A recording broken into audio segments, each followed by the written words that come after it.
wako mfalme. Pita hapo ndani tena Father Jehovah glory my Father invite tena Father Jehovah glory.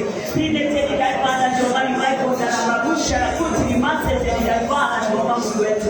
Tunakuinua, tunakutukuza na tunakubariki. Wewe ni Mungu, wewe ni mwenye haki, wewe ni mfalme.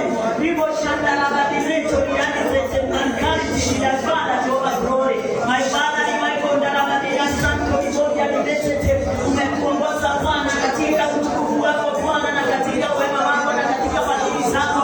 Umetuficha katika mabawa yako Bwana tukatie. Umetupa neema Bwana tukatie na utukufu na ushirika wako pamoja nasi. Umetuita mbele katika Bwana Jehovah Roma tena kwa daraja la Madina Baranga. Kwa tena Bwana Jehovah Roma tena kimeni tena la Madina. Kwa basi tena Bwana Jehovah Roma ya Misa na Kanisa ya Kimaile.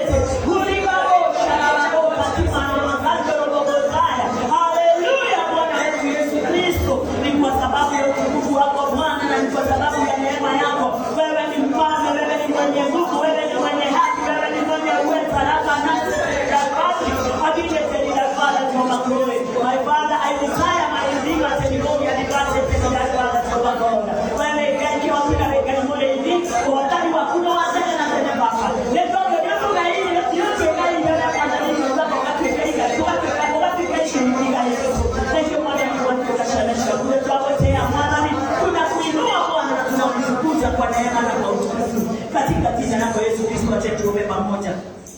Bwana wetu Yesu Kristo tunakuinua na tunakutukuza, umejaa nguvu na mamlaka. Wewe ni Mungu wetu mfalme na wewe Bwana Jehovah ni uweza wetu. Asante ni kwa sababu kuna mahali ulitutoa, mahali palipokuwa na giza, mahali palipokuwa Bwana Jehovah na ukavu, mahali Bwana Jehovah hakukuwa na chemichemi yoyote mfalme wa ajabu tungeweza kutambua wala kuelewa mapenzi yako Bwana Jehovah vile ulivyokuwa umeiweka. Asante ni kwa sababu Bwana siku ya leo mfalme wa ajabu neno lako limetimia lile liko katika kitabu ya Isaya mfalme wa ajabu 43 ya kwamba ati Bwana leo tu Bwana Jehovah ndio tutaweza kuona na kutazama vile Bwana Jehovah Mungu wetu mfalme unaweza kuchimbua mito katika nyika Bwana Jehovah na kutungua njia zingine jipya mfalme wa ajabu na kutenda mambo ya ajabu Bwana Jehovah katika maisha ya wanyenyekevu. Asante Mungu wetu na mfalme wetu Jehovah ni kwa sababu siku ya leo tuko hapa Bwana Jehovah ndio uweze kuongoza kila moyo Bwana uko mahali hapa na mtu yote yule aliye mbali na karibu Bwana Jehovah na ni wa ministry hii Bwana tunamkaribisha Bwana Jehovah kwa moyo mfalme mwema na ndio mfalme wa ajabu Bwana tuweze kuwa katika ushirika mmoja kufanya kazi pamoja Bwana Jehovah Mungu wetu. Ninajua ya kwamba Bwana hata katika neno mfalme wa ajabu neno linasema wale walioitwa Bwana Jehovah walikataa ulimwengu Bwana Jehovah ama mataifa wakapewa kile kinafasi Bwana Jehovah ndio waweze kupokea ile ahadi. Baba wetu na Mungu wetu mfalme na ndio ninaomba ya kwamba wema wako na utukufu wako uonekane kwa wote wale umewaita Bwana na ukawachagua katika ministry na katika kazi yako Bwana Jehovah wakaweza kuzungumzia wema wako Bwana mfalme na Baba mwito wao Bwana Jehovah ukaweza kukua ndani yako Kristo ni kwa sababu ya utukufu wako Bwana. Urafiki wako na watu hao Bwana Jehovah ama urafiki wako na sisi Bwana si kitu kinaweza tenganishwa mtakatifu wa watakatifu. Si kitu kinaweza Bwana Jehovah nyenyekea yani tetemeshwa. Ila Bwana Jehovah tumesimama Bwana mfalme wa ajabu ndio wewe uweze kutenda kazi pamoja nasi sisi wote kulingana na vile upendavyo. Asante Mungu wetu mfalme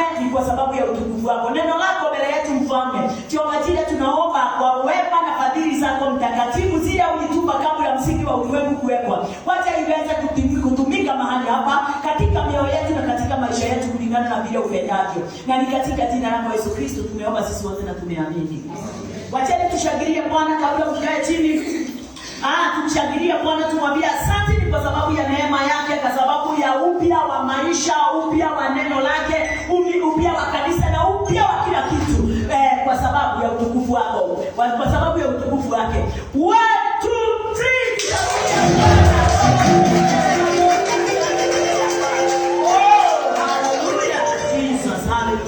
3 ni kwa neema Bwana wetu Yesu Kristo yuko pamoja nasi. Mahali pale nataka tuweze kuangalia neno la Bwana. Katika lile neno la Bwana nataka tuweze kuzungumzia kila mmoja kwa moyo wa kila mmoja wetu, ama nataka tuweze kugawanya huu mkate pamoja, na ndio tuweze kuona yale yote Bwana anapohitajika, yaani anataka sisi tukaweza kuyazungumzia katika maisha yetu na katika na tena kwa generation inayokuja iweze kutambua na kuelewa wingi wa utukufu wa Bwana na wingi wa utukufu wa mapenzi yake kulingana na vile Bwana wetu Yesu Kristo apendavyo. Bwana asifiwe. Kwa hivyo asubuhi jioni ya leo nataka tuweze kuingia katika message nimeandika ya kwamba at knowing kwanza, knowing what we have in Christ. Knowing what we have in Christ. Sababu kwa nini nimeiandika namna hiyo? Nimeiandika hivyo sababu watu wengi hawajui ni nini walicho nacho katika Bwana. Hawajui. Watu wengi wako katika nafasi ya kutafuta. Watu wengi wako katika nafasi ya kwenda huku na kule, yaani ati sasa ndio wanaenda kutafuta. Lakini neno la Bwana kulingana na vile inayotafsiria kwa mambo mengi na kwa chapter nyingi, tuna kila kitu katika maisha yetu kwa Bwana. Bwana asifiwe. Haleluya. Kwa hivyo inahitajika wewe uweze kutambua na kuelewa, na kwa sababu tutalisoma neno na tuone njia ya vile tumeshatambua tunazo ama hatuna. Tumebarikiwa ama hatujabarikiwa. Na juzi nikamwambia kwamba baraka ile kubwa sana katika maisha yetu ni nini? Baraka ile tunaweza kuonyeshana tuseme ndio hii. Ni nini katika maisha yetu? Na ndio ile greatest salvation. Bwana asifiwe. Wokovu. Kwa hivyo wokovu wako na wokovu wa watu wengine haufanani. Umenielewa? Sababu wewe ukijua the greatest miracle katika maisha yako, baraka umebarikiwa nayo tena ile kubwa sana, wewe ukijua ni wokovu, salvation. Wengine wanasema ni manyumba, magari, fedha, kuwa na familia mzuri, Bwana asifiwe, na kuwa na makanisa iko na watu wengi, ama na njia nyingine yoyote. Ukweli ama si kweli? Si hata sisi tulikuwa hapo. Lakini kwa sababu ya kulisoma neno na kulitambua, tulikuja kujua ya kwamba the greatest miracle in our life ni salvation. Bwana asifiwe. Amen. Ati baraka za ajabu zile tumepokea ni baraka za kutoka wapi? Heavenly blessings. Lakini sio worldly ama earthly blessings. Umetambua hiyo? Bwana asifiwe. Haleluya. Ninamwambia, na ndio mnasikia hata wakati niko katika wendani nasemaga ni kwa neema. Haki yenyewe ni kwa neema. Sababu tulikuwa watu wanaimba wimbo wa kurudia yale tuliyakuta yakinenwa na baba wetu wa zamani. Haleluya. Tukafikiria sisi tutakunywa maji katika lile jiwe lilibongwa. Watu wengi wanaambia Bwana ati Bwana wacha gonga jiwe likunywe maji. Ati mwadhani ni kama vile nimesikia mtumishi wa ati watu wanaenda kutafuta mambo yale wanataka, wanaenda kutafuta hawajui, lakini hayo yote tutaiangalia.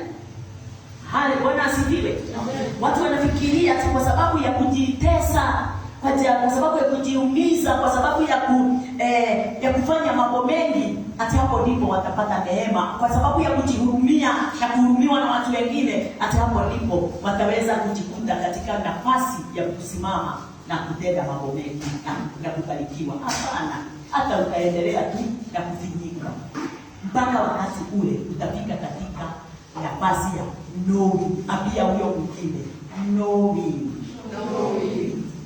kujua, kutambua. Bwana asifiwe.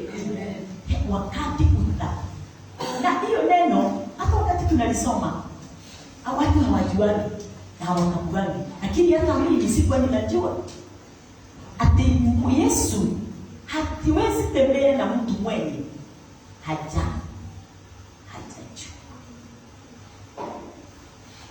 Bwana asifiwe. Sababu yule mtu hajajua, saa yote anarudisha Yesu wapi? Nyuma. Saa yote. Kwa sababu hajajua, hajatambua, hajaelewa. Kazi yake yote ni kumrudisha Bwana Yesu nyuma.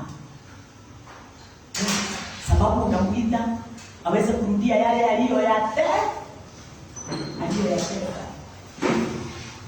Tulikuwa katika hiyo nafasi. Kwa hivyo nataka tukiendelea tu na kusoma tuweze kujua kwamba wewe na mimi, ambia huyo mwingine, wewe na mimi, mwambie tena, wewe ndiye reality.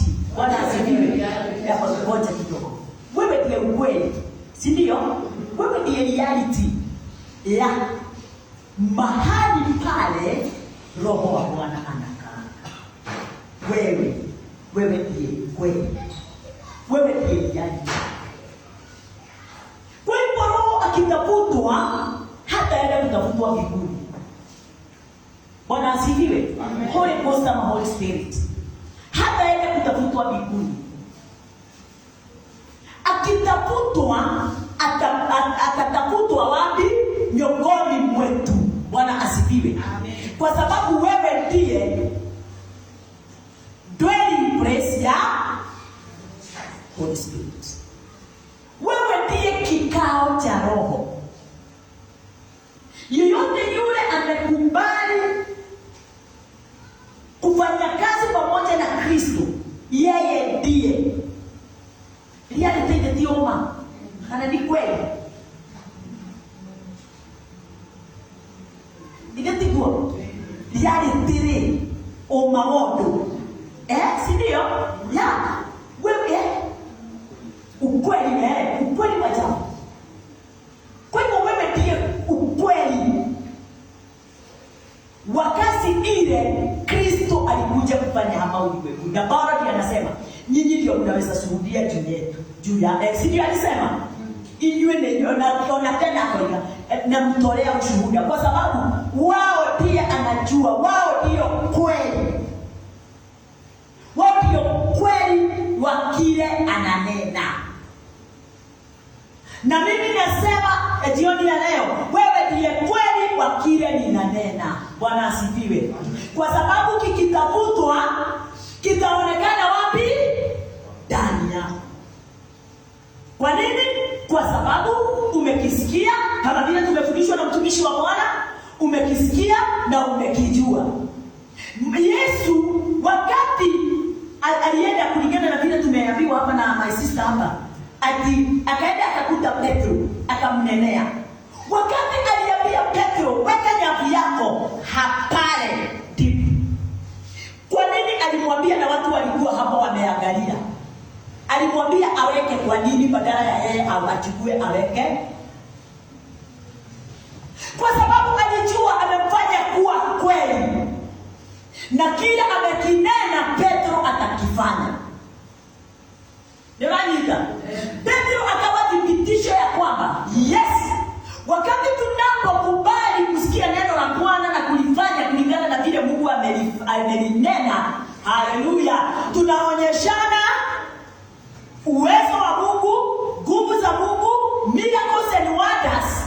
Unaona? Ala ileho, no ile asokileho, ni kweli akitenga nyingi miracles. Bwana asifiwe. Haleluya. Kwa hivyo wewe Mungu amekuweka pale kama thibitisho ya kwamba niko na watu wangu, wale wanayenijua, wale wanaonitambua, na wale wanajua sauti yangu, na wakiitwa na sauti ya mwingine hawawezi. Hivyo ninataka wale wajuae wametambua sauti zetu. Haleluya. Bwana asifiwe. Kwa sababu wale watatambua hizi sauti zetu hapa, tutakaa tu mahali pamoja tukizunguka, lakini hakuna mahali tunaenda. Ukweli ama si kweli? Na wakati ule itakuwa hivyo, haleluya, watu wale wataweza kusakulithi kile tunacho. Eti kwa ile tivyo tunabolidisha. Yes, na hivyo ndio tulidisha tuone yake. Haleluya. Na ndio usikae hapa upoteze nafasi. Mimi tunataka wale walio wa Injili ya Kristo wapokee kutoka kwa Kristo, walithi Kristo, walithi kila kitu cha ufalme wa mbinguni, kwa sababu kweli kabisa tunahubiri Kristo. Haleluya. Na tunahubiri utajiri wake wa rohoni, na tunahubiri kazi yake, na kazi yake haina huruma. Inapokelewa na yule yeyote ako tayari. Na yule yeyote yule ako wazi kupokea baraka, anaipokea haipokei. Na hiyo baraka ni gani? Wokovu kamili, ule unakamilisha maisha yake kuwa kwa amani. Yesu anasema, amani na mwatieni, amani yangu nawapa, sio ile ipeanwa na ulimwengu. Haleluya. Sio hiyo nimewapa. Msifadhaike moyoni mwenu wala muwe na shaka. Bwana asifiwe. Bwana ni arogosho. Wakati tunapomnenea tunajua ya kwamba hatuna shaka kamwe ya kwamba kile tunampa hakijatokana na ufalme wa mbinguni. Tunampa kile tayari kimetoka katika kinywa cha Bwana. Kuna wakati tulikuwa tunapeana kile tulikuwa tumetafuta na huko na tulikuwa tumesikia, but today tunapeana kile kimetoka katika kinywa cha nani? Cha Bwana. Bwana asifiwe. Amen. Haleluya. Amen. Kwa hivyo wewe umesimama na ukafanywa kuwa kitu kimoja. Mbeleni tulikuwa chochote tulikuwa tunakipokea kilikuwa temporary. Tuko pamoja? Kilikuwa kitu kiko na mwisho. Tena hatukuwa tumejengeka kwa njia ya kwamba tunaweza weka kitu permanent. Bali wakati ule tulitambua kazi ya Kristo na tukatambua Kristo na tukatambua kazi ile aliyoifanya. Haleluya. Ndani yetu ukaumbika kuwa na nafasi ya kuweka chochote kile kinaweza dumu katika milele. Haleluya. Apia huyo mwingine, kilicho ndani yangu ni umilele. Kilicho ndani yangu ni umilele. Bwana asifiwe. Amen. Yasiyo ya umilele imekwenda. Nikuwa kana tiko. Maono maria matarima magotura. Wena kana ndio nako. Kana mede.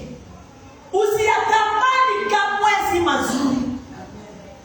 Haleluya. Amen. Usiyatamani kamwe si mazuri.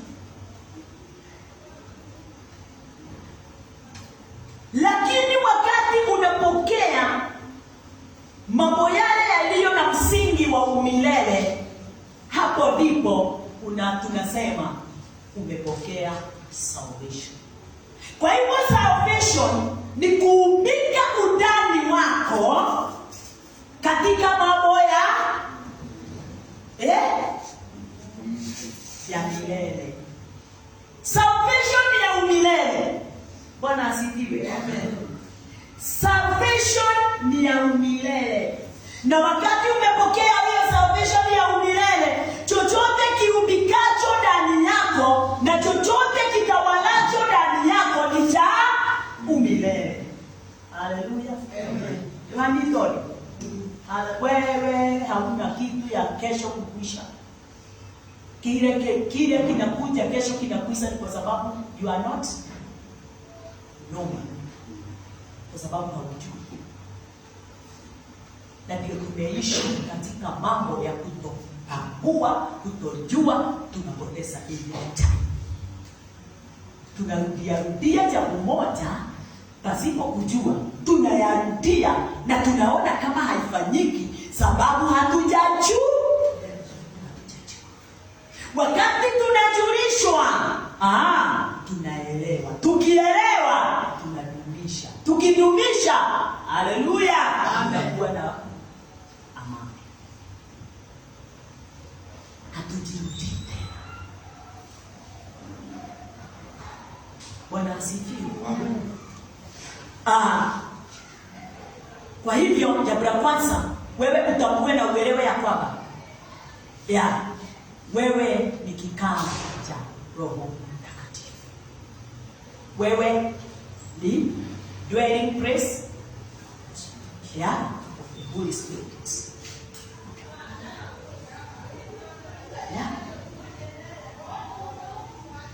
Na ukiwa dwelling place ya Roho Mtakatifu, a fact ya salvation iko ndani yako.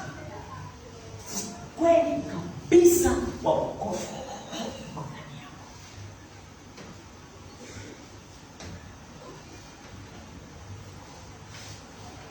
Na wakati umefika, yani spirit nafasi yake inakuanga, yani ni vile na kuambia wewe, lakini kulingana sasa na neno, kwa sababu sio wewe tu, si ndio? Kuna wengine. Neno linasema Roho Mtakatifu anakaanga ndani ya mtu. Ndani ya mtu. Roho Mtakatifu anakaanga ndani ya mtu. Hakaagi atehungu akisubuka akigoja ni nani atamkubali aingie. Hapana. Tayari wako. Haleluya. Lakini tutaona anaingia wakati gani, lakini kama sisi. Na namba 2, Roho Mtakatifu, kwa sababu hatukuwa tunajua, tulikuwa tunasema Roho afanye nini? Akivisit.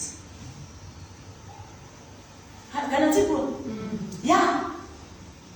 Tulikuwa tunaimba wimbo mmoja, tulikuwa tunasema niguse na tukagusia tena. Ulikuwa unaguswa na nini? Si ni Roho? Niguse akibahigite baido akimara taigoro aki maina mite nena maitori aki niguse nibariki ukaigua we wa Roho no kaigua we kuo na hawa ugathirika kamutire kage ka Roho no waigwani nao wali na madhambi na kugathie na mugurukio ndio turako todo wewe si amekugusa si baada ya masaa mawili anaondoka mwendele wako na badilika. Kwa hivyo yule Roho tunanena juu yake sio wa visiting, sio wa nini, sio wa kukutembelea. Yule tunayenena ndani yako, ndani ya maisha yetu, huyo amekufanya kuwa dwelling place. Amekufanya. Bwana asifiwe. Amen. Haleluya. Amekufanya kuwa temple. Kwa hivyo hana dalili yoyote ile, kama vile Mungu anasema hata hana dalili ya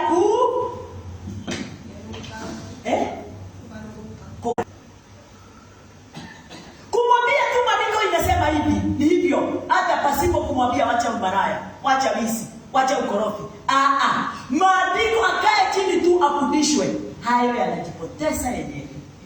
Sababu ni Shetani anakuanga ameiba huo moyo, anataka kukorofisha. Bwana asifiwe. Amen. Mwanadamu anaoshia. Amen. Lakini wakati neno anaingia, neno akiingia, hawawezi kaa meza moja na adui. Hivyo na mahali neno ako, Shetani na Yesu hawawezi kaa meza moja. Bwana asifiwe. Amen. Na ni lazima tuweze kujua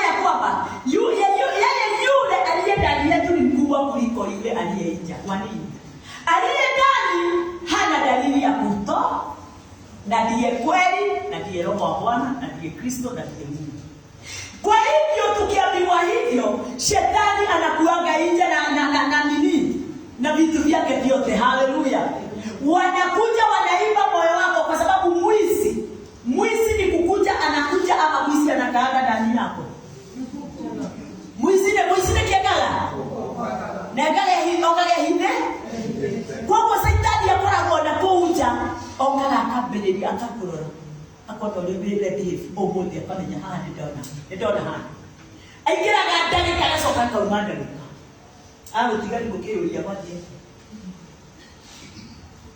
Bwana asifiwe. Amen. Lakini wakati utakubalisha Roho wa Bwana aweze kukaa ndani yako, hautaregret ama utimize umeenda na unangani. Sababu wakati wote atakuwa ukweli wote wa ufalme wa mbinguni utakuwa unanena ndani yako. Sema nimebeba ufalme wa mbinguni. Nimebeba ufalme wa mbinguni. Ambia wewe mwingine nimebeba ufalme wa mbinguni. Nimebeba ufalme wa mbinguni uko ndani yangu. Ufalme wa mbinguni uko ndani yangu. Bwana asifiwe. Ufalme wa mbinguni ndio utawala wangu. Ufalme wa mbinguni ndio utawala wangu. Bwana asifiwe. Haleluya. Lakini kuna wakati tulikuwa tunatawaliwa na ulimwengu. Kwa sababu ya kujua, sababu ya kutambua ufalme wa mbinguni sasa unatawala ndani yetu pasipo pingamizi yoyote ile, sababu ni Mungu anayetawala.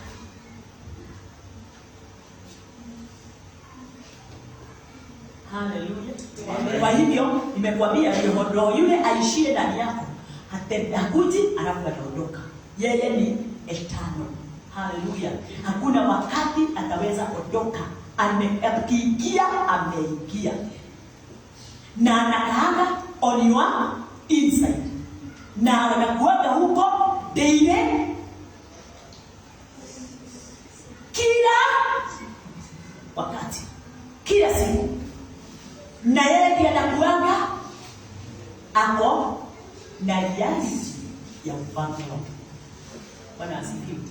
Yeye pia anaingia ndio uweze kuwa na zio ya kuonyesha ya kwamba wewe ni mwana wa Mungu. Bwana asifiwe. Una zio ama hauna? Una roho ndani yako ama hauna?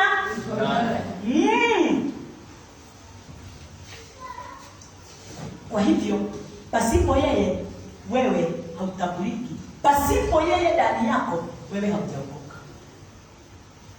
Pasipo huyo roho ndani yako haujaokoka. Hata kama wewe ni kiongozi kanisani, yeye ndiye ananena kuhusu. Na roho sio kuongea na lugha. Hiyo ni sehemu moja ya roho. Ya roho. Haleluya. Bwana asifiwe. Amen. Na tunafaa kila believer, kila mwaminio anafaa kuunderstand mambo hayo yote pia. Haleluya. Bwana ni roho shuka. Unapataka kumenya maundu macio mote wega bio. Todo wala kumenya kuringana maundu maria matari hindi magakinyira muturire-ini waku. Umenye gutura thi wiriririe gukua uraigua na wiriririe ona utigane na andu hatari gitumi tondu urona andu tari okingamici ugeturi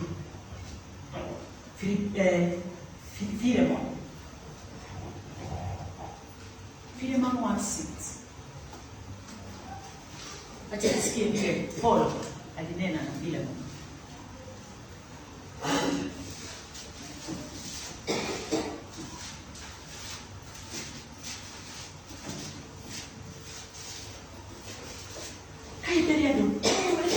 Kama sisi tunaona tuari ahonoku nama diani imesema Filemon 1:6. Ebu mwakisoma kabla tunaona hajafika. Philemon chapter 1:6. That the communication of thy faith may become effectual by the acknowledging of every good thing which is in you in Christ Jesus. Kiswahili ukifungua najua hiyo kitabu watu hawajazoea. Watu hawajazoea hizo kitabu lakini 1:6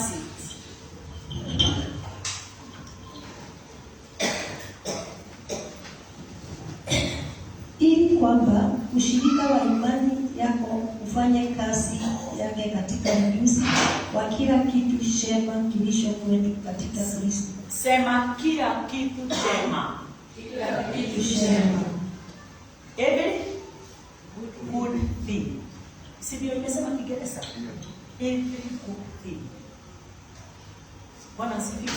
Paulo alikuwa anakujulisha nani? Philemon. Akona vitu vyote nzuri. Haleluya. Kikuyu tusome.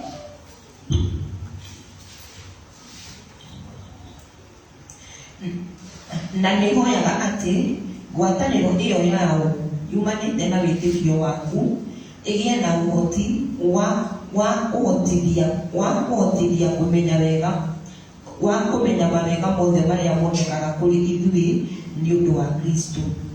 Mawega mothe marĩa monekaga kũrĩ ithuĩ nĩ ũndũ wa Kristo. Mwathani arogocwo. Paul alikuwa anataka Philemon aweze kutambua. Unaona ilikuwa discussion. Kama vile nasi tuna discuss siku ya jioni ya leo. Alikuwa anataka Philemon aweze kutambua ya kwamba akona vitu more than. Haleluya. Vile anafikiri na vile anaona. Bwana asifiwe. Paul akataka aweze kujua tena, aweze kujua akona more than one ndani yake katika maisha yake. Hivyo ndivyo leo tunafaa kusikia na kuelewa. Kile tunacho, tuna kitu kikubwa, tuna vitu nyingi kuliko vile tunavyoona na vile tunavyofikiria. Haleluya. Bwana asifiwe. Kwa hivyo ndani katika maisha yako, ambia mwenzako katika maisha yako kuna vitu nyingi kuliko kimoja. Katika maisha yako kile unachokijua. Wewe unafikiria tu ni wokovu. Haleluya. Wewe unafikiria tu ni wokovu uko nayo. Lakini baada ya wakati ule uliokoka, ulipewa every more than. Haleluya. Amen. Ati baraka zote za rohoni ukapewa. Umepewa baraka zote. Wewe utamenya ukuete kiria gyote. Ili ndio sio no. Hii ndio ndio kwenda. Unajua wewe na chochote ni cha Mungu ni chako. Mnakumbuka first son aliambiwaje? Sasa kwa nini unaleta umekasirika kwa nini? Na chochote niko nacho ni chako. Si ndio aliambiwa? Kwa sababu wakati the prodigal son alipewa zake, baba aliambia first son, chochote niko nacho ni chako. Kwa hivyo ako na more than one. Akamwelile kile yake ote kubwa ni kitu kikirete kimwe. Hivyo ndivyo Mungu. Lakini kumbukeni, alikuwa amepewa?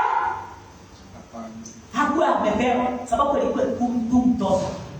Na sisi leo ndio tunatambulishiwa kabisa.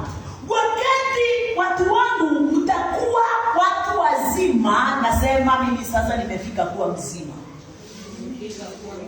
Mundu ekweta katiri. Na uketambula wewe wako ndio agimara. Neno linasema ya kwamba kwa mtu yeyote yule ni mtoto, hata baba yake akiwa na mali nyingi na mnagani anakabidhiwa. Mtoto akabidhiwi. Mpaka wakati ule baba yake aliandika. Haleluya. Haleluya. Huyo mtoto akifikisha miaka 30, mali hii yote apewe. Aliandika 30 pengine. Aliandika 30 kwa nini? Sababu aliona wakati wote utakuwa na akili. Kijana mpotevu desperate sana hakuwa amepewa, sababu alikuwa tu mtoto wa baba, lakini akaambiwa kila kitu niko nacho ni chako.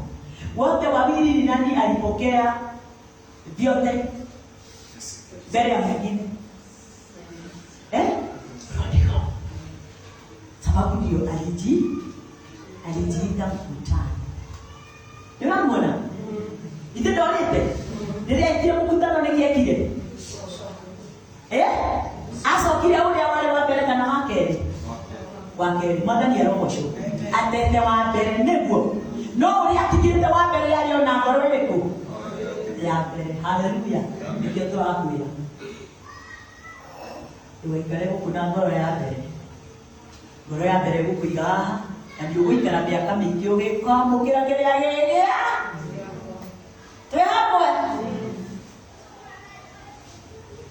Bwana asifiwe. Amen. Usiwe mtu wa kupigiwa kengele saa yote. Ate unatingiziwa kengele. Ukisikia sauti ndio unagabua pengine watu wamekutana. Hapana. Kuwa alert. Philemon, Paul akadiscuss na yeye ndiye Philemon aweze kutambua ako na every good thing. Hakuna vitu zimepita kimoja. Amebarikiwa. Kwa hivyo, kwa sababu ndani ya Kristo kuna kila kitu kizuri. Etiko. Si hata Biblia inasema mahali fulani namna hiyo. Atewaoshe. Hiyo inasema ni kweli. Bwana asifiwe. Lakini Bwana ukweli wote kama vitu vyote viko na nani? Christ. Vitu vyote vikabidhiwa Christ. So wakati nimeingia ndani ya Christ na nimefanana na yeye, DNA yake na DNA yangu zinafanana. Haleluya. Akienda Lemuru, nikienda Lemuru na yeye ameenda Lemuru. Nikilala na yeye amelala. Haleluya. Nikiwa mgonjwa ndani yangu na ako wapi? Ako tu hapo. Bwana asifiwe. Kwa hivyo Philemon, Paul akataka kumwonyesha kwamba ati Kristo wakati yani ndani yako, kwa sababu ndani yako ndipo Kristo ako, uko na kila kitu kizuri. Haleluya. Wewe unajionaje? Uko na vitu nzuri na mbaya ndani yako? Ndani yako kuna nzuri na mbaya? Nini kiko? Onere, tukio kuo. Ni onere. Ibo yekere hinya. Ibo na kikyo kumenyane tire. No, ukikura ukirida Kristo motire kendo kyo tena. Watu wake motire kendo kyo. Ndio tunaendelea kumbega hiyo jina hai. No, kuelekea kwa Kristo. Tukimaliza kumpokea Kristo, hatuna kitu kimoja hivi kibaya. Bwana asifiwe. Amen. Na ukiwa na kitu kibaya kitakufukuza. Ni kuonyesha kwamba wewe hautakupokea yeye. Tunajua. Ndio mundu amenye na maundu maruti kwa hera. No wage kukorwo ni uheraga. Unaweza kuwa hautubu, yani hakuna ile kutubu, umeamini ile kutubu kwa mara moja kwa Yesu Kristo, si ndio? Na hiyo ndio sehemu yetu kweli. But ministry yako hakuna mahali inaambatana na ministry of Christ. Ministry inaweza kuwa haiambatani hata kidogo na ministry of Christ, but salvation is one. Bwana asifiwe. Kwa hivyo ujiangalie ya. Ministry itaweza kuambatana na yeye. Hiyo nitajaribu kujibu. Ndio ministry iweze kuambatana na mapenzi ya Mungu. Sio ate unafunga, unaomba sana, unatoa fedha nyingi kanisani. Ate wewe yani mambo yale unaweza hesabu, unajitolea sana. Ya unakula mesa. Yani vitu kama hizo hapana.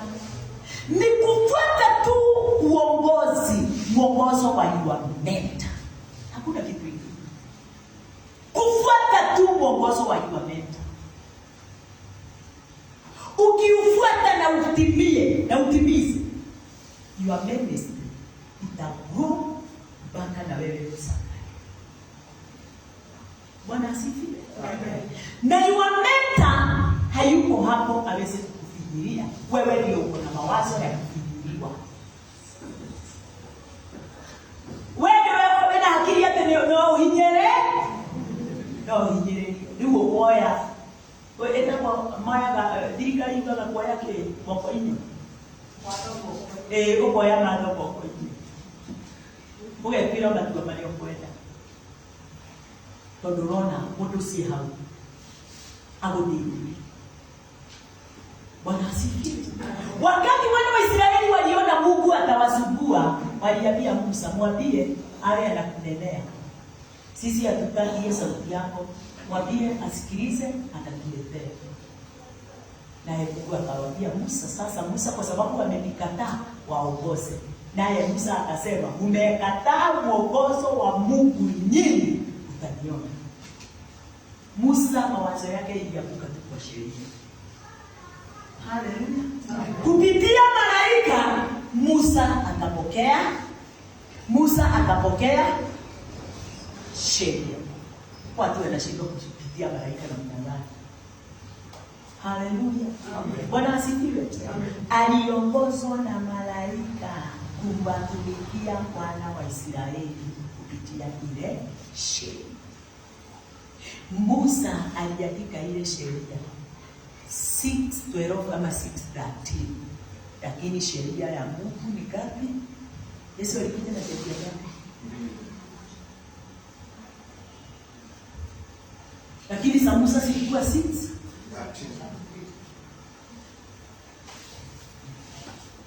Sababu alisema, na nyinyi nitambebesha kitu hamta kitimiza kama. Ndio mjue yule mlikataa alikuwa kiongozi.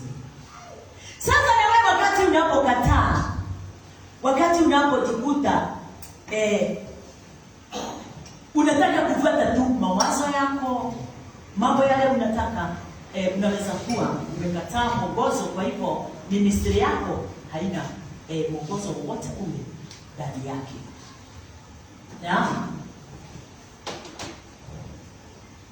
Kwa hivyo ni kuonyeshana ya kwamba wewe uliye ndani ya Kristo, neno linataka kutuonyesha ya kwamba uko na vitu mingi katika maisha yako. Umepewa vitu nyingi kutokana na Kristo. Sio yale wewe unayatafuta. Kristo amekabidhi everything. Every good thing. Bwana asifiwe. Chochote kizuri Yesu amekukabidhi.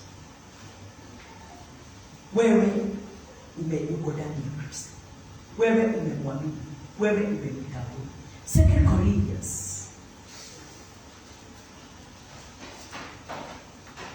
2 Corinthians 5:17.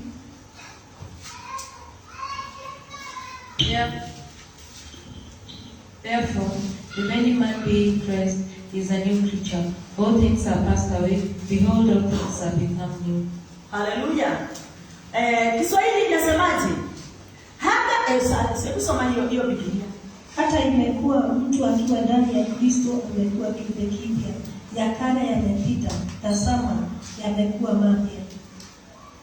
Bwana asifiwe. Kulingana na neno linatuambia kwamba ati every man in Christ is a new creature. Wewe ni nani? You are a new creature. Bwana asifiwe. Amen. Kwa hivyo ndani yako hauna tu kitu kimoja. Umepokea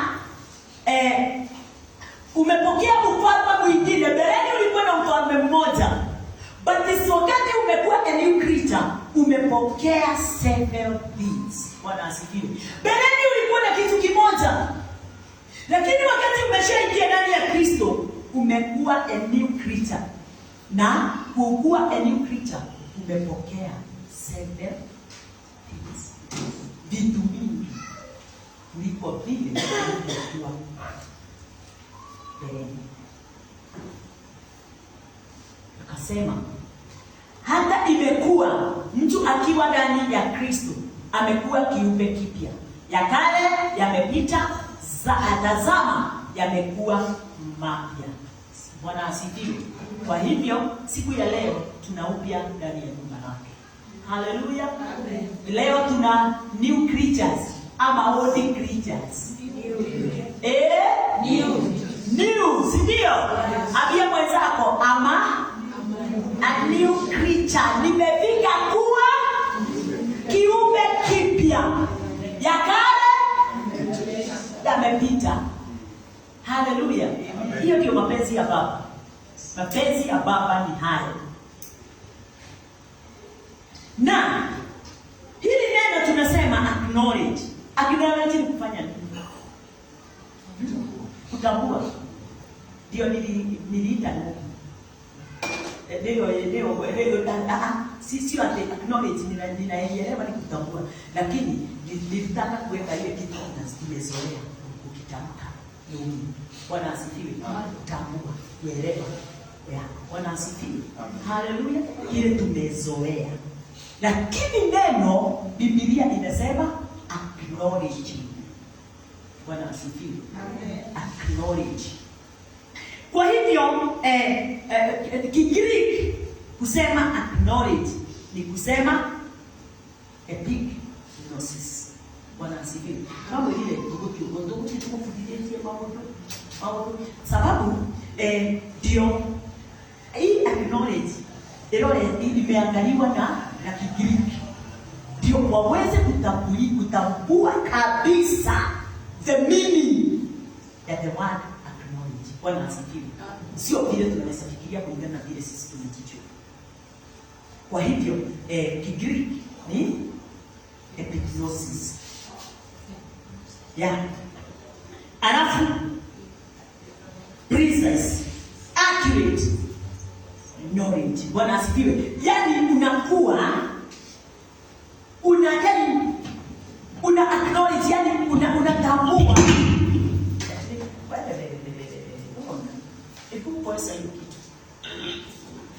Unatambua. Na shida iko wapi? Shida iko wapi? Ukikosa kutambua.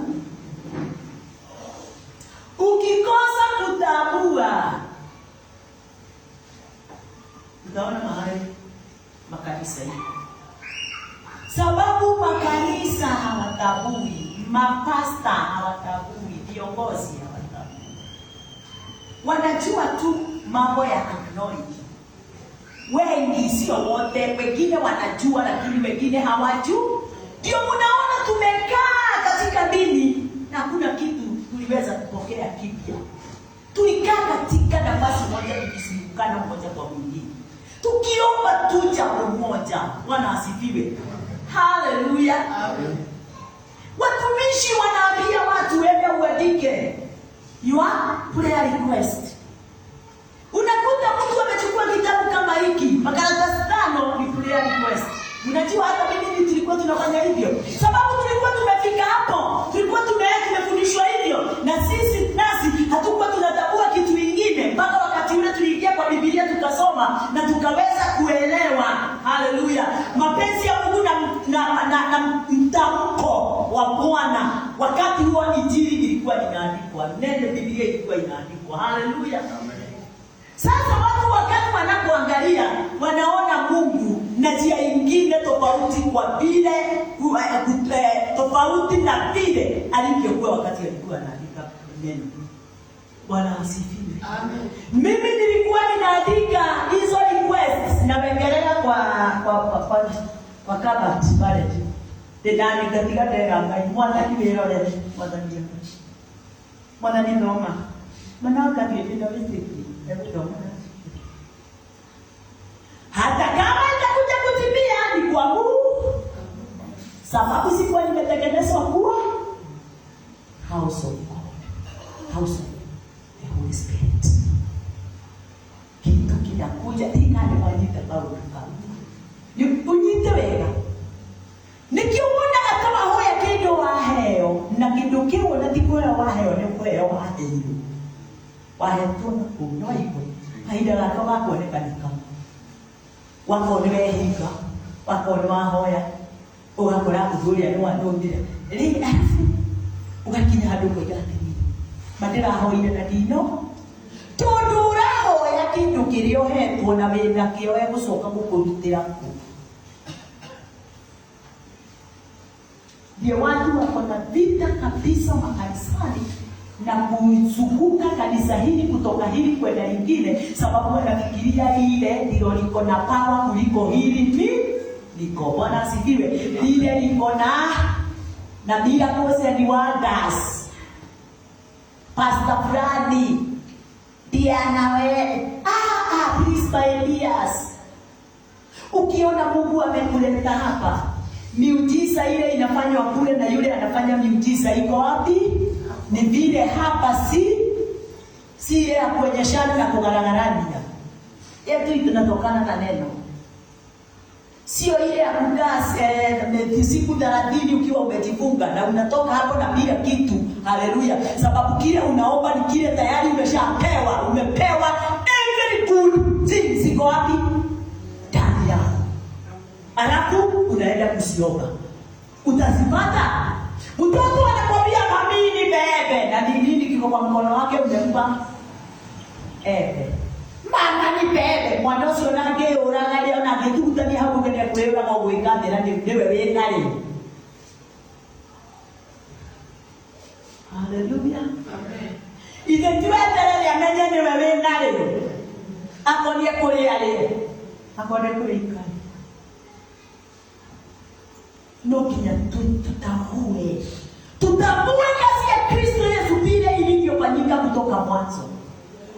Ndio wakati tuko katika hiyo kazi ya Yesu, tunaelewa mambo ya jana tunafaa kuomba na yeye hatufai kuomba. Haleluya. Na ile haifai kuomba watu kuomba ndio imejaa makanisani ya dini mahali tulitoka.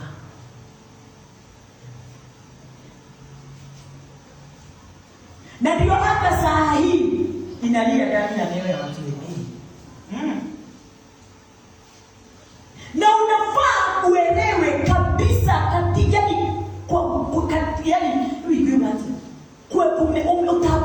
utambua kabisa, sababu ni lazima utambue kabisa hiyo kazi Yesu alifanya namna gani. Na kuitambua kabisa ni kulitambua neno kabisa vile mawazo ya Mungu ilivyokuwa akiandika. Haleluya.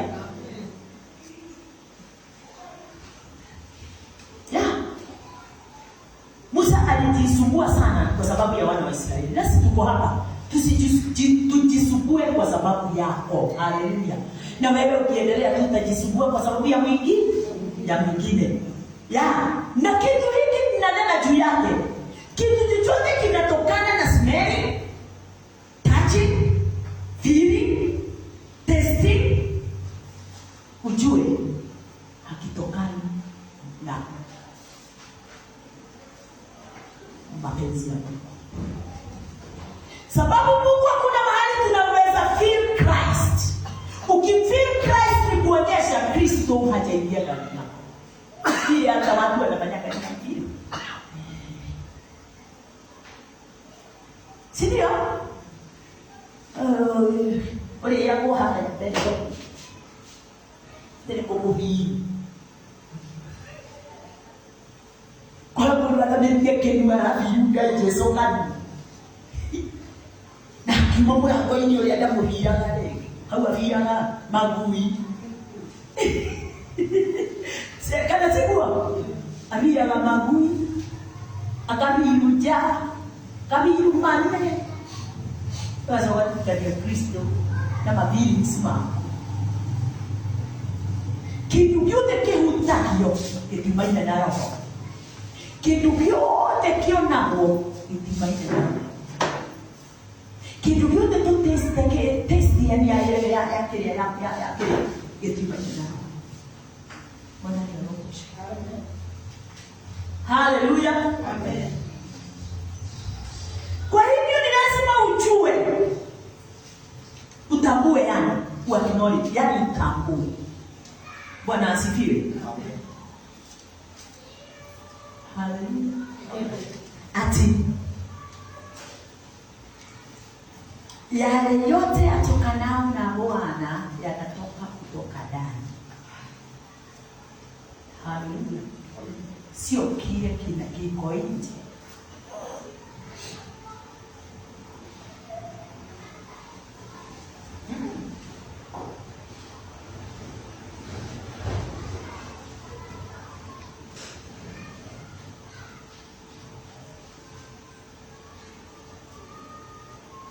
Wakati ule brother Paul alikuwa ananenea Philemon, kuna mambo alikuwa anataka Philemon aweze kuyatambua kabisa na ayamini.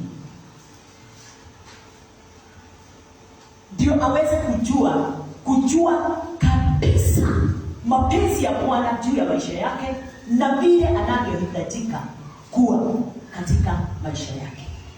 Mpaka katika Kristo, ni katika Kristo, si maisha yake, katika Kristo.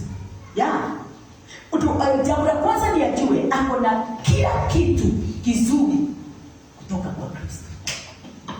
Na huyu Philemon ndiye mimi leo, yani watasema mimi ndio ninafanya nitambue kwamba niko na kitu kizuri, chochote kile niko nacho katika maisha yangu ni kizuri, lakini kutoka kwa Kristo. Sio kutoka kwangu, sio kutoka kwa biashara, sio kutoka kwa sababu nimesimama, nimetachi, nimefeel mambo kama hayo. Hapana, ni kwa sababu Christ amekiweka ndani yangu, nikimekipokea. Bwana asifiwe. Wakati wowote unapofuata mambo ya taste, smell, mambo kama hayo, mambo yale yaliyo unajaribu kulinganisha na Holy Spirit na Holy Ghost. Unakuanga ulimo wakiafio Mungu unakuanga katika chini, yani unakuanga chini ya standard ile unafaa kuwa. Hata kama unasubuka unasema ninaona joto zinatokea, mambo kama hayo, una tafsiri mambo mengi, hayo yote inakuanga unakuanga bio. Bwana asifiwe. Ndio standard. Haupiti na kama hayo pamoja. Bwana asifiwe. Lakini tunafaa tuweze kuruka, tuweze kuwa katika nafasi nyingine hapo tu. Kila siku uweze kutoka katika hii level uingie katika level nyingine. Bwana niarudishe. Sio kama hali pamoja vile ulikuwa sana video ulivyo leo. Hapana. Leo unafaa kuwa ni katika level nyingine. Standard yako inafaa kwenda ikipanda. Sio ati unakaa mahali pamoja mwaka ama miezi.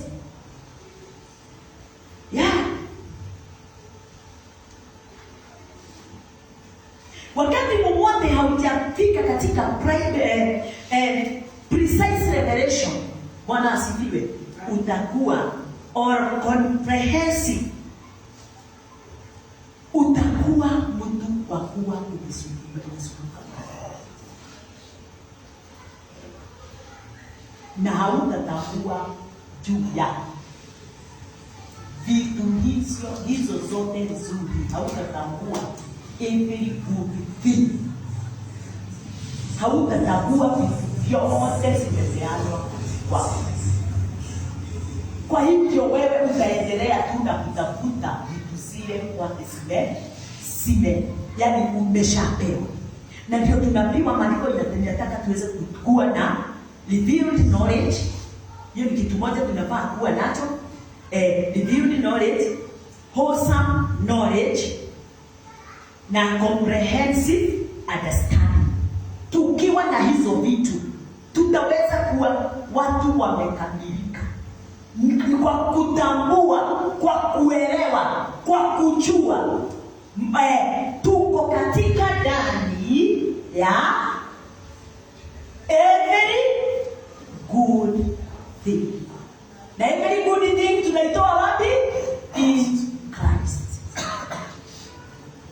Hallelujah. Mungu kila wakati Mungu anatakanga uweze kujua mambo yote yale mazuri. Uweze kujua, uweze kutambua. Yeah. Every good thing that in you in Christ. Bwana asifiwe. Mambo yote yale mazuri yamefanywa ndani yako na nani? Kristo. Na anatakanga kila wakati uweze kuwa aware. Kila siku, all the time, uweze kuwa aware ya his riches. Anatakanga kila wakati uweze kuwa katika level ama katika nafasi ya kutambua about ama juu ya utajiri wake wote. Utajiri wake wote. Mnakumbuka Ephesians inasema 1:3 tumepewa utajiri wote wa rohoni. Tumepewa utajiri wote wa rohoni. Lakini twalia tupate, twaomba sikila usiku na mchana tupate utajiri. Utajiri huo unakujaga nemoria. Regede morie.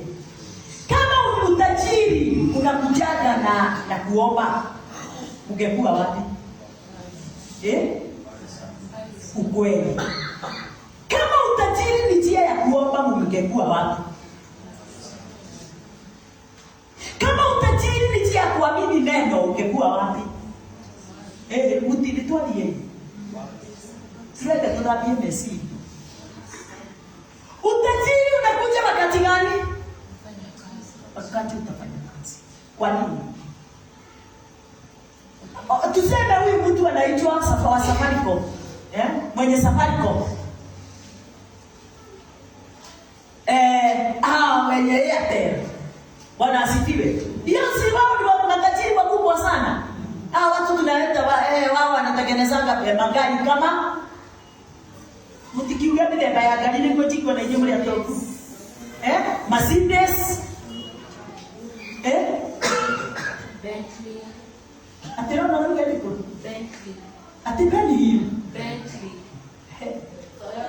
Onaenda kibejita leo. Ya isi sio de moro igane sisi zile nje manyu. Uone kule ona tumenda Mercedes ya Peugeot. Hadi ona tumenda Mercedes ya Volkswagen. Basi yote ni toka. Etiguo. Bwana sifiwe. Amen. Lakini wengine ni waombaji sanamu. Wengine wanainamia sanamu. Ya, wengine hata wajui, wengine ni atheist. Wengine hawaendi kanisa, wengine hawajawahi omba. Ndio uweze kutambua na kuelewa utajiri hautokangi kanisani. Abia huyo mwingine, utajiri hautokangi kanisani, hata ukafanye kazi. Tuondoe nini? Tuondoe gometake leo foolishness kana nendo. Olipo. Si ndio? Upumbavu tuondoe upumbavu ndani ya kanisa. Ndio mnaona watu kwa sababu ya kujaa upumbavu wamejaa vita. Na wivu, sababu anaona kama uliomba sana juzi ukapokea na yeye aliomba na hakupokea. Wivu ikiinuka mnapigana. Hakuongeleshi. ubatizo. Kanisa kuja ni kwa sababu ya uzima wa milele. Kanisa kuja ndio uweze kutambua kile umepewa ni kimetokana na Kristo na kinatokana na Roho. Haleluya. Bwana asifiwe. Amen. Na Kristo hatengenezi pesa. Hana banki yoyote, hatusikii banki inaithanishwa na Christ. Haleluya. Amen. Hatusikii kampuni inaithanishwa na Kristo. Lakini yeye anatuambia kabla hamjazaliwa nilikuwa nimempa.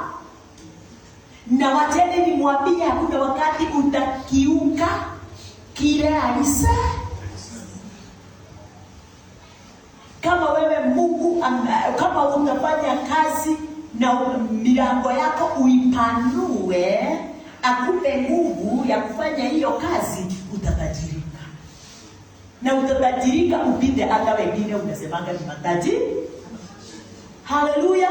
Lakini wakati mmoja unakuja kanisani kutafuta fedha, wakati mmoja unakuja kwa neno tisiaragwa kana kwa neno sialida na giro kanisa ile na tutisialida na gira wako ndio mwana ndio Mungu ya supermarket.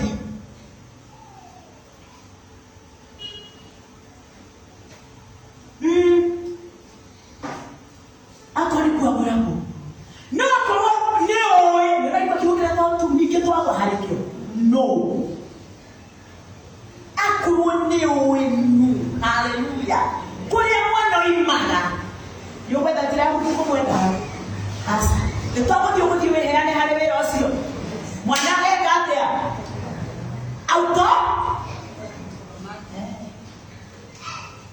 ke kana mwili tumakaikira no tutiroka kwa yate tutidade kwira moko pata mtoto pata mtoto.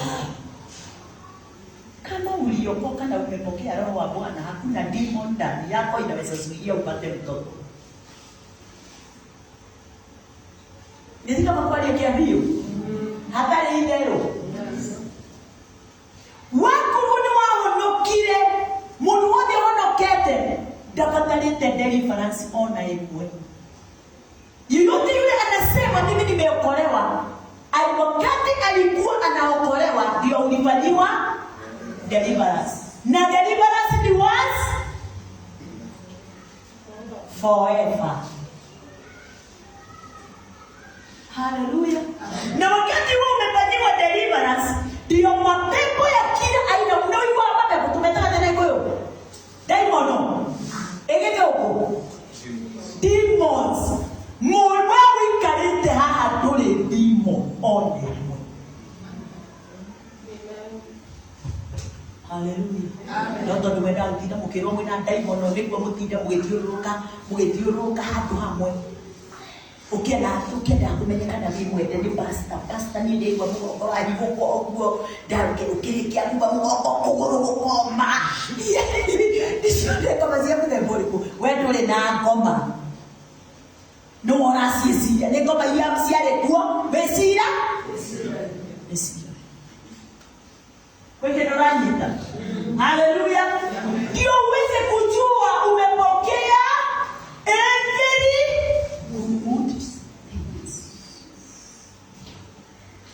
Haleluya. Amen. Ya. Bwana asifiwe. Amen. Kwa hivyo utajiri wa kila aina uko wapi? Ndani yako. Mpaka utajiri wa magari uko wapi? Wa manyumba. Haleluya. Pesa nyingi, dhahabu na fedha. Haleluya. Kuhubiri. Sote zimepitwa ndani yako. Ni wewe sasa acknowledge. Ni wewe utambue. Ni wewe uelewe. Zimefichwa ndani yako. Sitakuja nje lini. Niona yoyo take. Akekwa sinde ile wako hadi nasionale sioneka gale. Ndio kwenda kumejisioneka gale. Sinaonekana wakati umeno. ziko, nikuwa kana tiguo. Wakati umejua ziko, sasa ni wakati wako wa kuomba. Maombi ya kufanya nini? Ya kuarai. Bwana asifiwe, kufanya uweze kuarai nasi. Wewe ndio utasitipua na uko ndani kupitia maombi. Maombi ya kufunua. Ukitaka dhahabu ni lazima uchimbe. Na ukichimba ni nini unaondoa? Mchanga. Ondoa mchanga ule umeficha hizo vitu zote nzuri zimefichwa ndani yako. Na ndio maandiko inakuambia katika kitabu ya Isaiah 45 ati utaingizwa katika mahali pa giza. Wakati utaingizwa mahali penye giza, huko ni wewe uende ukalitokee na kile unataka. Si mnakumbuka hiyo mstari? Atena ni kutoka igere ni yunga natia. Mai ni murandora magaiza kwa mwina Biblia. 45:3.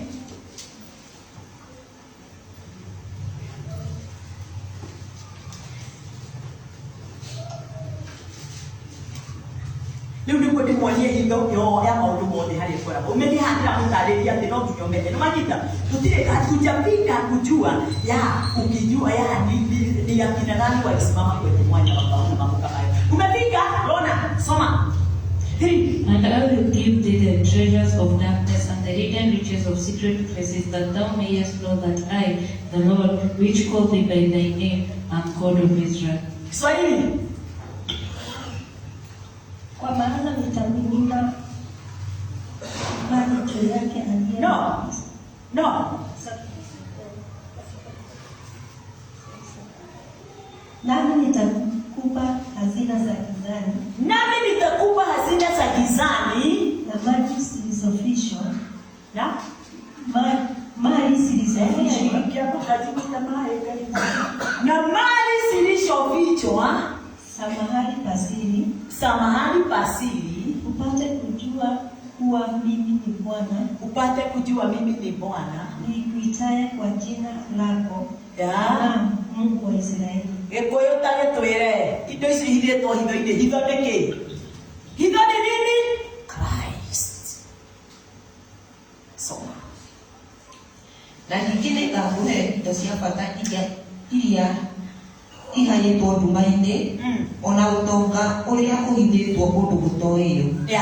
Nĩgetha ũmenye atĩ niĩ nĩ niĩ Jehova, o we Ngai wa Isiraeli ũrĩa ũgwĩtĩte agĩkũgwetaga rĩĩtwa. Kũndũ gũtoĩyo.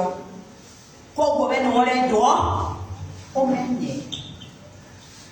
Tondũ ihithĩtwo kũndũ gũtoĩyo.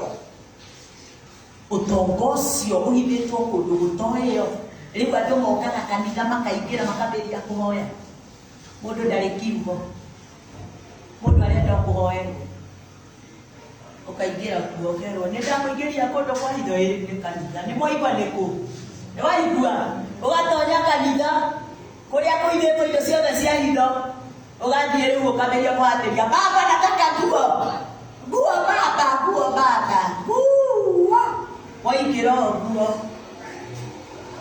Hallelujah. Kuingira na kwĩra atĩrĩ nĩ ndagĩkũingĩria kũrĩa kwa hitho-ĩ. Thiĩ kuo wĩre nguo mwathani arogocwo. Ũgatũra haha ũhoyaga na ũrĩkĩraga nguo ĩno. Ũgatũra haha ũhoyaga na ũrĩrĩaga gĩtheri. Nĩ waigua? Tondũ we ũkĩte kũhoya indo iria itaheanĩtwo, iria ciaheanirwo thĩtanombwo. Nĩ waigua ũkĩheo na igĩkĩrwo thĩinĩ waku. No rĩu twatwarwo kũu gwa thiri tũkĩte kũguũrĩrio maũndũ ma kĩroho.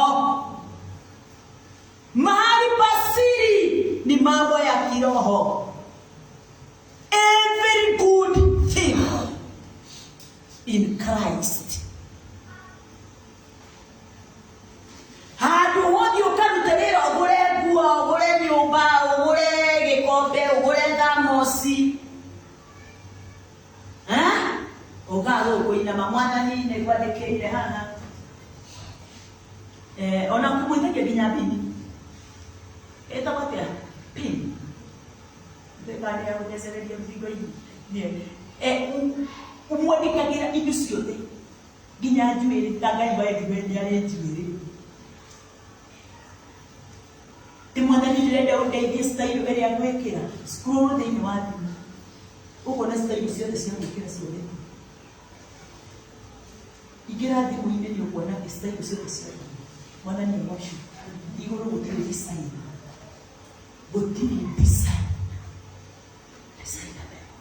tabruka kaliubaki tabruka yokwenda oya nĩ ũgũkora ma-designers tia gũthumbũra Ngai mwathani ndaturia maru ma ngoro na ma mwĩrĩ ngĩkũhoya mũndũ ũrĩa ũkũndumĩra mbura ĩno baba ma Ngai wakwa nĩ ngwendete mwathani ndĩrĩte yumĩrĩo tiga mũrimũ twara designer kwa mũndũ ũrĩa ũthomeire kĩ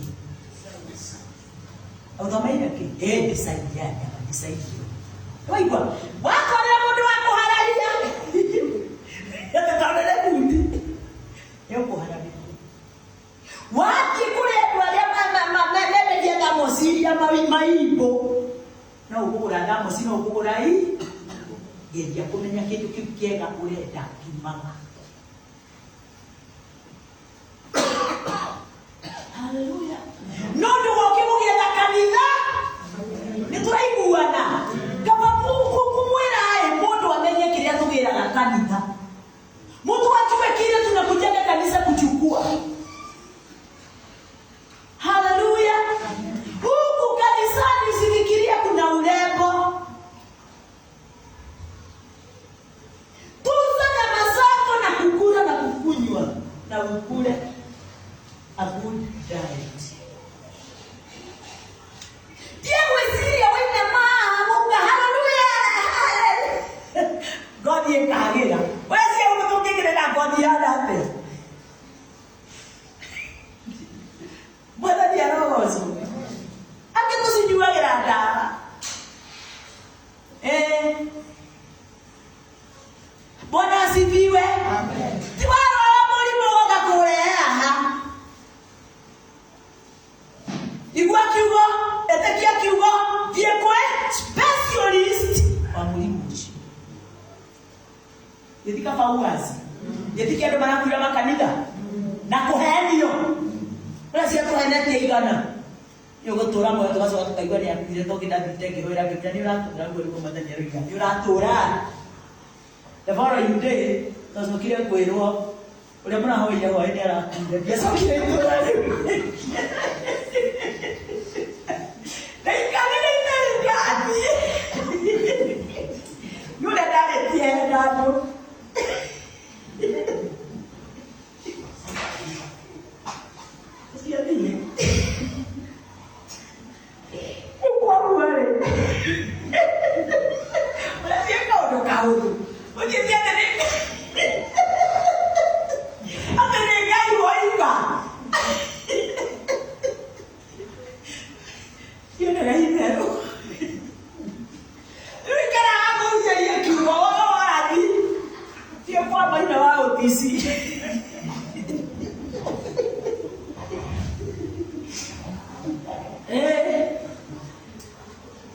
Hallelujah.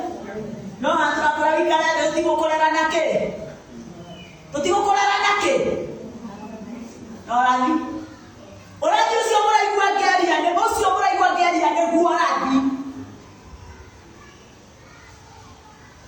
Hallelujah.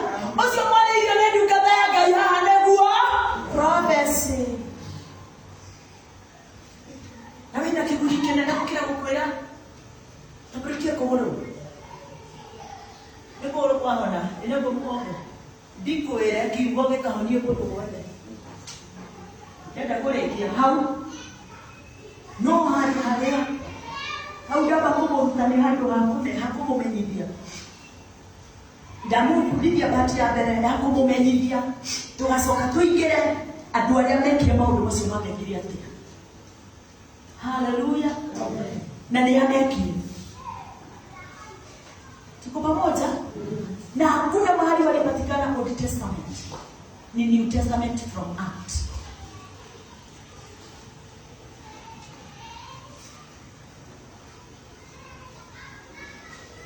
1:16 and 17 niko ndeki niko tukaingia kama from Sunday.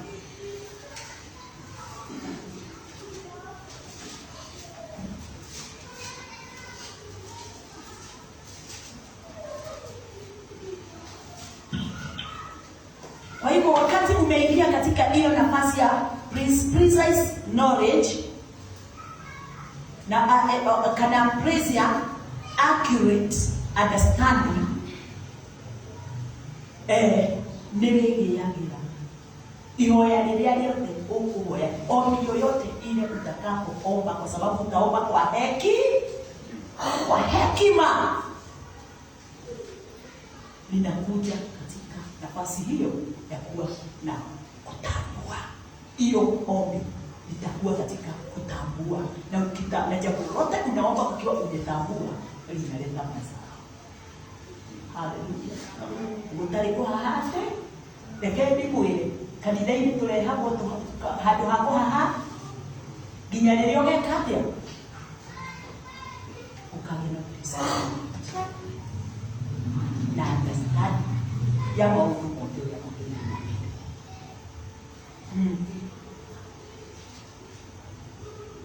ya kwa huyu mtumishi wa Bwana wa Paul aliombea kanisa wa Efeso. Hebu kwanza nisome 16.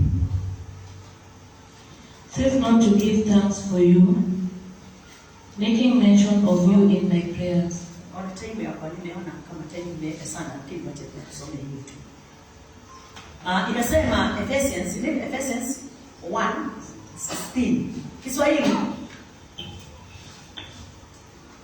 Siachi kutoa shukrani kwa ajili yenu, nikiwakumbuka katika sala zangu. Kikuyu 17 sorry. Kiingereza. That the God of our Lord Jesus Christ, the Father of glory, may give unto you the spirit of wisdom and revelation in the knowledge of Him. Hallelujah. Kiswahili. Mungu wa Bwana wetu Yesu Kristo, Baba wa utukufu, awape ninyi roho ya hekima na ya ufunuo katika kumjua yeye. Katika ampe roho ya hekima na kumjua. Ndio waigua hii neno knowing.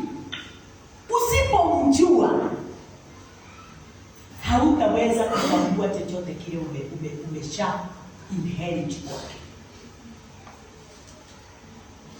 Bwana asifiwe. Neno linatuambia kulingana na vile ametusomea, Kikuyu tusomea Kristo.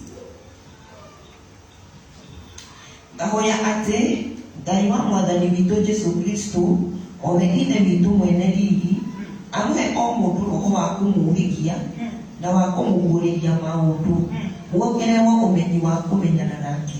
Hebu nimuulize, salvation na spirit ni nini mtu anapokea kwanza? Yeah? Yes, salvation. Kile kinakuja nyuma ni spirit. Hapo tuweze kujua. Lakini kwanza salvation. Bwana asifiwe. Wakati unapo receive salvation. Ndio hiyo. Wakati unapo salvation is receiving the spirit. Kwa hivyo wakati ule unapo receive salvation, that moment kanatiwa nafasi hiyo unaokoka, ndio unapokea roho. Hakuna roho wa kuombewa kesho ama ati kwa sababu umeokoka wacha nikuombee roho. Hapana. Kupokea wokovu ndio pokea. Mwigo note ne agaya ni tietia ando ni mama no kana so kama kale na nafasi ya kuhoerwa roho kana ni kule ile ya kuhoerwa roho thutha what the word. Kwa hivyo usipo hubiriwa neno hauwezi kuokolewa. Alafu wakati unapookolewa, wakati hiyo unahubiriwa lile neno ndio roho. Sio iko wapi? Wakati ulipokea roho, hata wisdom aliingia ya spirit. Kile sasa unafaa kuelewa ni kufanywa ni kufundishwa neno ndio iweze kutoka ikiwa wisdom. Tumepewa kila kitu kiko ndani yetu, hata huyo ako ndani yako, huyo anaitwa spirit, wisdom.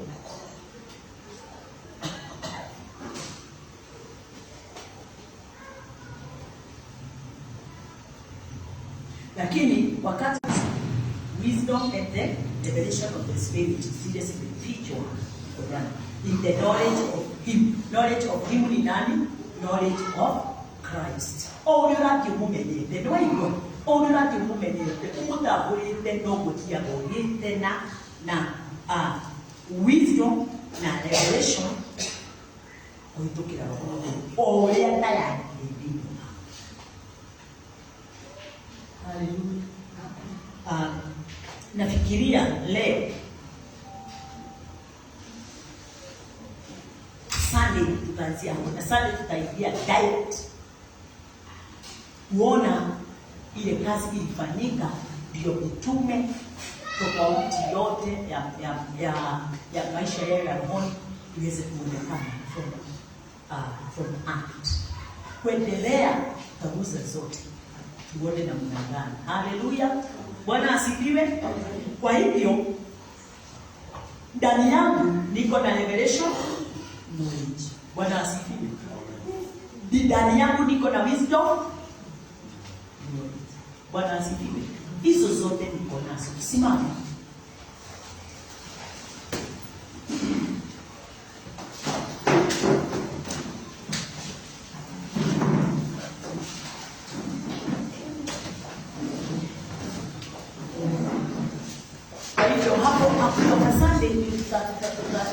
Tutaweza kuangalia hakuna ombi lolote mtu anaweza omba na kupata vitu ndani kitu tutaenda pole tuone kile kitu vile inafaa. So ndani ya nyumba ya Bwana wacheni tuje kanisani tupumzike kwa ajili ya neno la Bwana na tupate tuongezeke katika wisdom revelation, tuwe na revelation kwa wingi katika neno la Bwana. Bwana asifiwe. Ndio tuendelee na kutambua vile Yesu alivyokuwa anazungumza katika maisha yetu. Haleluya, Bwana asifiwe. Amen. So ninashukuru Bwana ni kwa sababu yako, na ninainua Bwana ni kwa sababu ya time yako hata kukuja hapa. Hiyo time yote sio jambo la kawaida.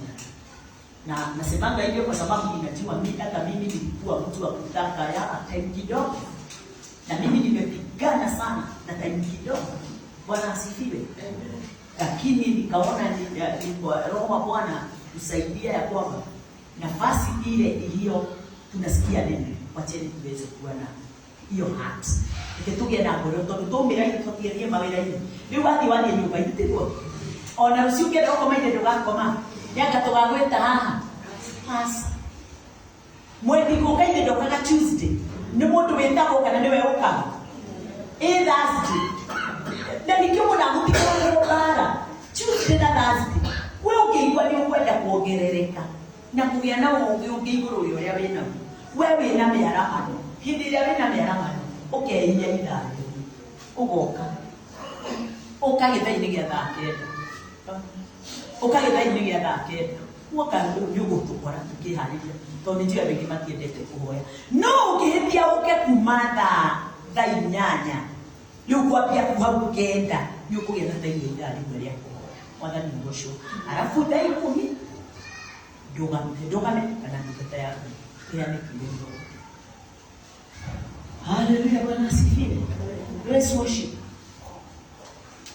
Unastahili kuabudiwa wewe, ni Mungu Baba. Unastahili kuabudiwa wewe, ni Mungu Baba.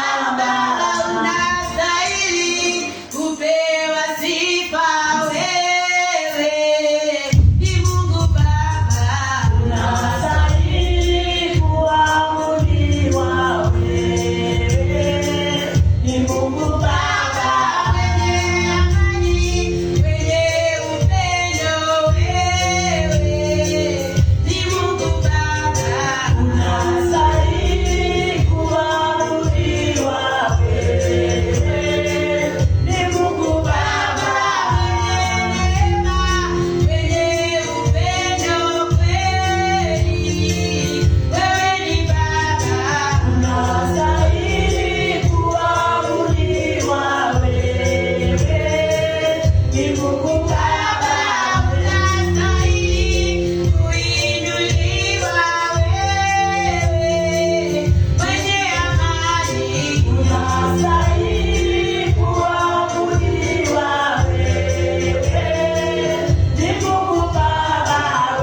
kwako. Bariki Bwana, muinue Bwana, mtukuze Bwana. Anahitaji kusikia sauti yako, ni kwa sababu amekuumba kama chombo chake cha kumuinua, cha kumbariki, cha kumtukuza, za kuyani kuonyeshana ufalme wake na mamlaka yake yote katika maisha yako. Oh, haleluya. Bwana wetu Yesu Kristo, tunamuinua na tunakutukuza. Wewe ni Mungu mfalme wa ajabu, tunakubariki ni kwa sababu umejaa nguvu na sifa. Neema yako Bwana ni ajabu maishani wetu Bwana. Tunajua ya kwamba umeniapashe ile concept ya bianga baganda na babulaya. Roboni sasa tena Bwana joba glory na probashina na baboka teka na zima la baboya. Kanine tena Bwana joba gonga konta na bagambi ya biale tena Bwana. Utukufu wako Bwana joba tia mtakatifu. Ushindi wako Bwana wetu mtakatifu. Mamlaka yako Bwana wetu mtakatifu. Rakobashi na kuwa rakuka na bahara na shinde zori ya lazima. Yatima sereventa ngoja jamanta na baganda na baboya. Heri kwa leto ya nitona shida na handa lima. Lokolese tena Bwana joba kuoba shendo adale tena. Haleluya. Baba wetu na Mungu wetu. Wastahili utukufu na sifa Bwana. Watu wa Bwana mfalme wa ajabu. Wacha tuombe pamoja. Watu wa Bwana ninawabariki Bwana mfalme wa ajabu. Ni kwa sababu baraka yako mtakatifu wa ajabu, neno lako linatuambia ya kwamba uliambia mitume mahali popote watakapotembea na waweze kushikwa vizuri, waweze kuwabariki wale watu wote watakuta mahali pale. Na mimi Baba, watu hawa ninawabariki mtakatifu. Hawa wamekaa chini mfalme, kwa hiyo masaa yote wakasikia neno lako. Ninawabariki mfalme wa ajabu katika mawazo yao. Ninabariki mawazo yao. Ninabariki Bwana tuwapatie mioyo yao. Ninabariki kazi za mikono yao. Ninawabariki Bwana na kuwainua mfalme wa ajabu. Katika neno lako Bwana waweze kujitafsiri vyema ndani yao. Na mahali popote watakapokanyaga wakitaka kufanya biashara. Ninawaombea Bwana tuwapatie wabarikiwe na mali wabarikiwe Bwana tuwapatie na waweze kupata faida ya kila kitu Bwana tuwapatie watakapoanzia katika biashara za mikono yao. Ninawaombea Bwana tuwapatie ushirika wako ndani ya mioyo yao, ndani Bwana tuwapatie maisha yao. Waweze Bwana tuwapatie kutembea huku na kule wakiwaambia watu na wakiwakuvua watu katika maisha yao. Bwana tuwapatie kwa katika dhambi zile Bwana zimefunga watu wengi. Ninawaombea Bwana mamlaka yako na nguvu zako, miujiza na maishara.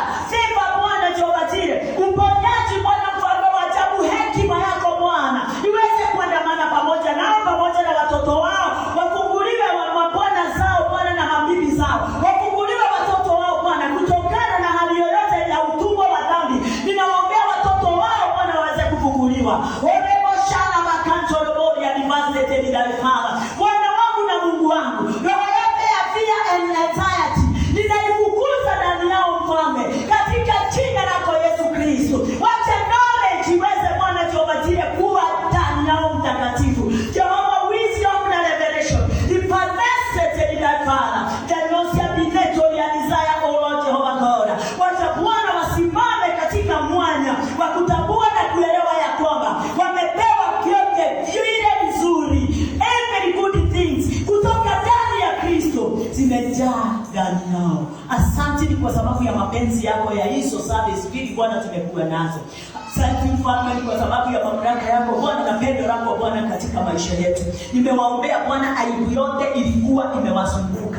Yeyote yule anasikia kulikuwa na aibu, yeyote yule ako na uoga ni kwa ajili ya jambo fulani, ni kwa ajili Bwana tuwapatie ako na madeni. Ninamuombea sasa mtakatifu, moyo wake uweze kuwa na nguvu na aweze kuelewa Bwana tuwapatie neno alilolipokea. Amepokea nguvu, amepokea uwezo, amepokea mamlaka, amepokea Bwana tuwapatie hata uwezo wa kulipa yale madeni yote iweze kukuisha. Jehova, ninaomba hata wakati wanapofanya biashara zao mfalme, ninawaombea Bwana Jehova Mungu wetu wasiingie katika madeni, wasiingie katika Bwana tuwapatie majaribu. Hivyo ya Bwana tuwapatie wakae katika uwezo na mamlaka na utukufu wako Bwana. Jehova, wakiwa na amani na furaha katika maisha yao Bwana tuwapatie. Ninawafunganisha wote kwa upendo, ninawafunganisha wote kwa umoja, na roho yoyote ya kutadanikia mawazo yao, mioyo yao ninaiweka chini ya miguu yao kutoka sasa Bwana katika jina lako Yesu Kristo. Ninawaombea hekima ya ajabu katika maisha yao mtakatifu. Wacha hiyo hekima iweze kutenda kazi kama vile ya Solomon iliweza kuweza kufanya kazi. Ninawaombea Bwana Jehova Jireh waweze kuwa wamejifunga silaha zote za rohoni Bwana, na ndio Bwana Jehova Jireh siku ya ubaya ikikuja waweze kupigana Bwana Jehova Jireh, na waweze kuwa na ushindi wako mtakatifu katika jina lako Yesu Kristo. Wacha Bwana Jehova Jireh wakati wanaponena midomoni mwao Bwana Jehova Jireh, wakiwanenea watu wale wengine na kuwafundisha neno midomoni mwao Bwana Jehova Jireh, kuweze kujaa neno lako Bwana, na ulimi wao Bwana iweze kuwa Bwana Jehova Jireh kalamu ya mwandishi yule mwenye hekima anayefafanua na kutambua mambo yale yote mazuri na mema katika maisha yao. Asante Mungu wetu na Baba wetu kwa utukufu wako na kwa neema na kwa hekima. Wakienda Bwana Jehova Jireh kuingia katika matoleo yao, ninawaombea Bwana Jehova Jireh kila mtu aweze kutoa kile Bwana Jehova Jireh amebarikiwa nacho. Ni kwa sababu twatoa katika kazi yako, kwa sababu umetubariki. Hatutoe ndio tubarikiwe, lakini tunatoa kwa sababu tumebarikiwa tayari mtakatifu katika mifuko yetu, katika mashamba yetu, na katika Bwana kazi zetu tunazozifanya. Na ni katika jina lako Yesu Kristo sisi wote tumeomba na tumeamini.